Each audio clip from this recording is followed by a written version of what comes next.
So, yeah, I'm used to it. Go ahead. Pam, man, my goodness. Well, first of all, thanks for having me on the show, Pam. And I'm sorry, I love your co-host.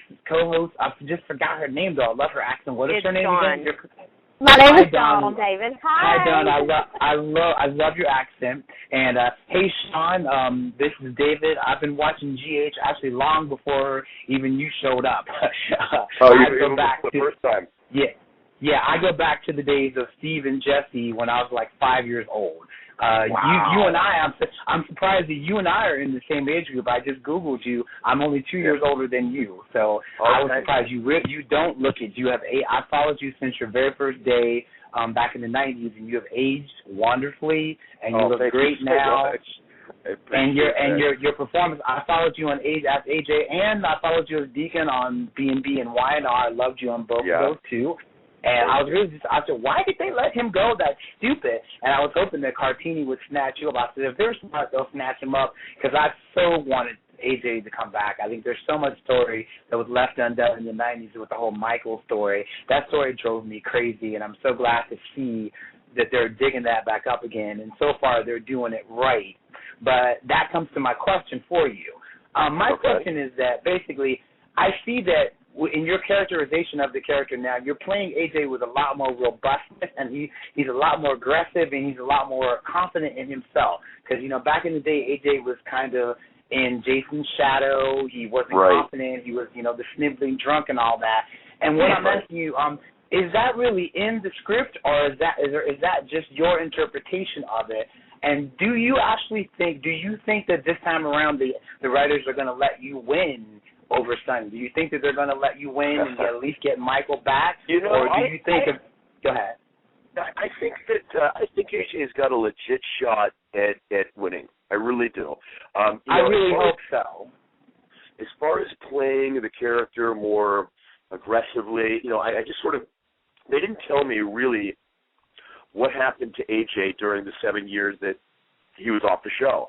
But I just made the decision that, some of the experiences that he had, toughened him up and helped him kind of come into his own, and that's why AJ's a more confident guy.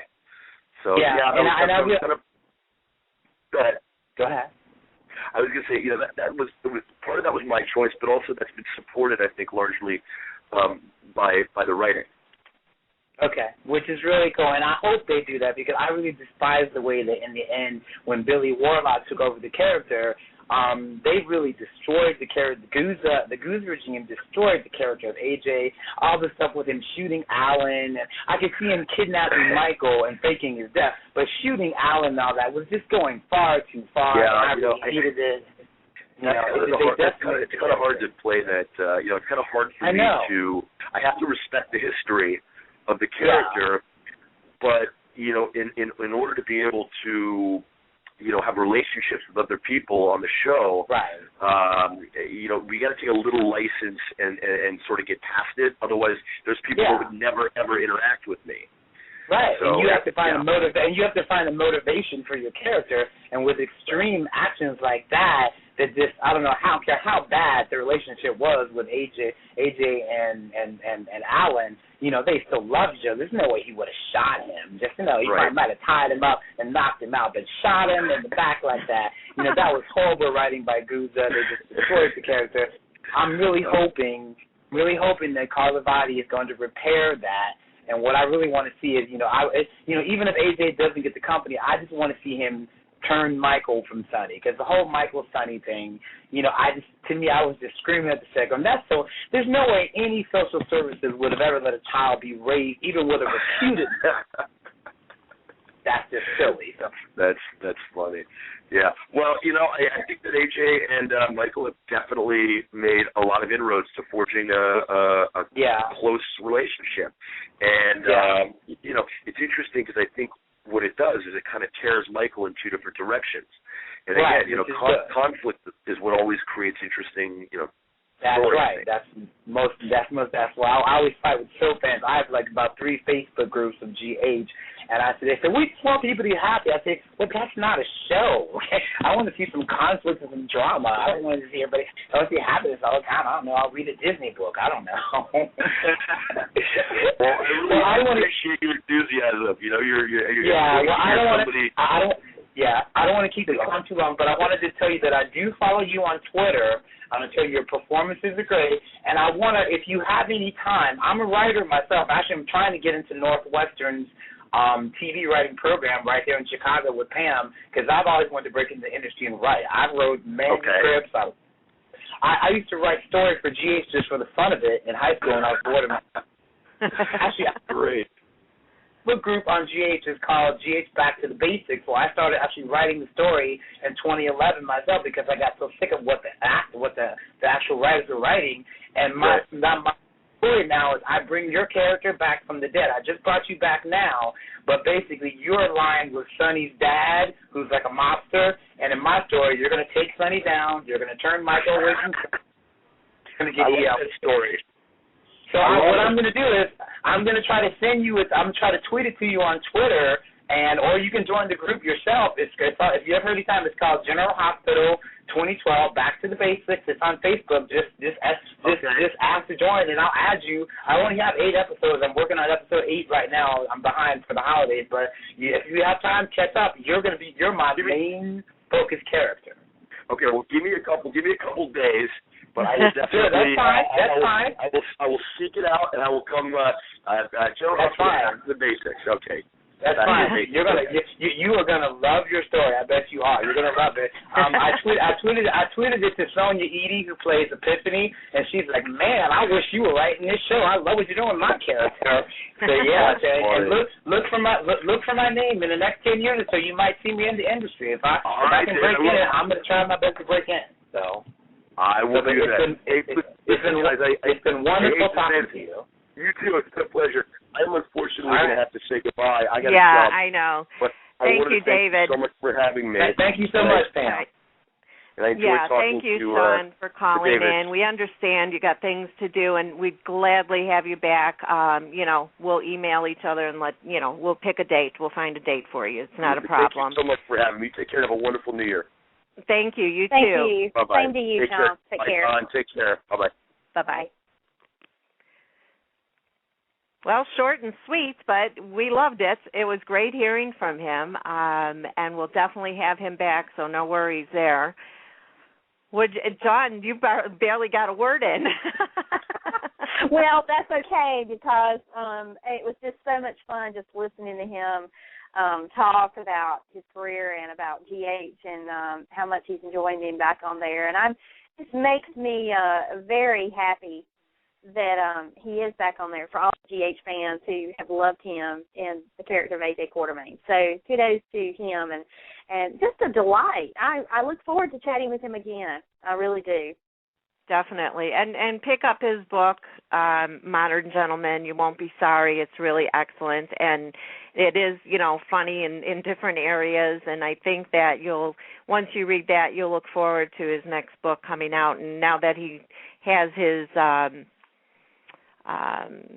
publishers telling him, it's got to happen this day, and exactly. In 2013 he's going to get it out, and you can find that at Sean Kanan, themoderngentleman.com, and he'll happily sign it for you, autograph it for you. So that's even a nice little surprise to have for the book. That's one book that I wouldn't download on an ebook, so that way you get his signature. Exactly. I mean, gosh, what a treat that would be.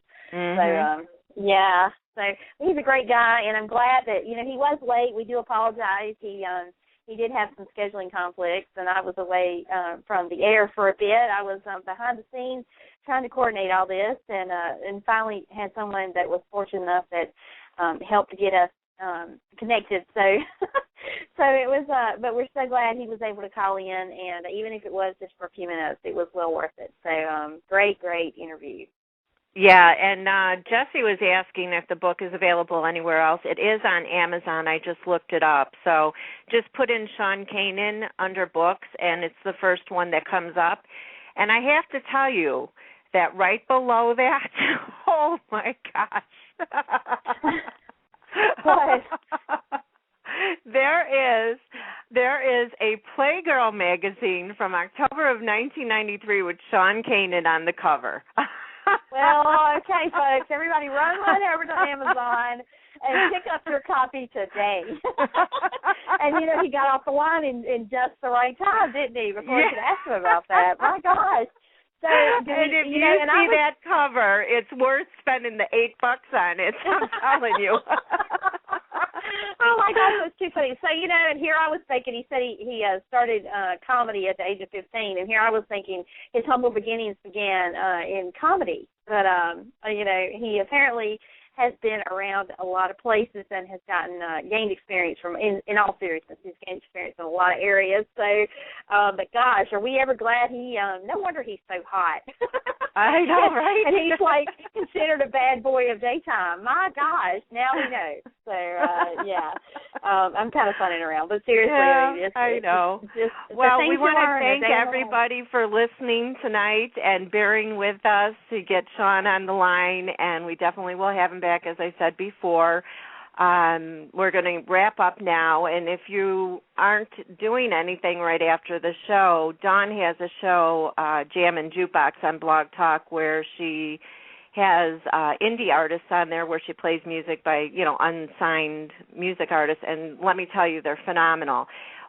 Your show starts at, 7 p.m. Eastern? It's 7 p.m. Eastern tonight, and tonight is our finale for this year. We're going to be playing some of the best indie music from 2012, featuring a lot. I mean, we've got a jam-packed couple of hours. So if you got time or you just want a good soundtrack for listening behind, as a backdrop to whatever you might be doing, surfing the web or what have you, please tune in. It's Jammin' Jukebox over on Blog Talk Radio, and that's no G. So we'd love to have you. Yes, and follow us on Twitter at Take2 Radio, the number 2, at Dawn at Take2 Radio. Our website is take2radio.com and has our previous podcasts on there as well as upcoming guests and other information. Follow us on Blog Talk, and you won't miss a show because they'll send you an email every time we have a new guest that we have scheduled. Don't ever be afraid to call in and speak with a guest. You can tell they're wonderful to talk to. I even get nervous before an interview, but once they get on the line, it just goes from there. I even forgot that my throat hurts. How do you like that? So. Well, see, there you go. And their phone number would be. I think the fact that you knew you were talking to Sean Kanan probably helped you to forget I know. He can help anything. Whatever ails you, talk to Sean, and you'll feel good the next. Exactly. Oh gosh, we're so off course. It's not even funny. I know. But our phone number to call in anytime for the show is 1-718-506-1540, and make sure you press the number 1 so we know to pick up your call. Everyone have a wonderful night.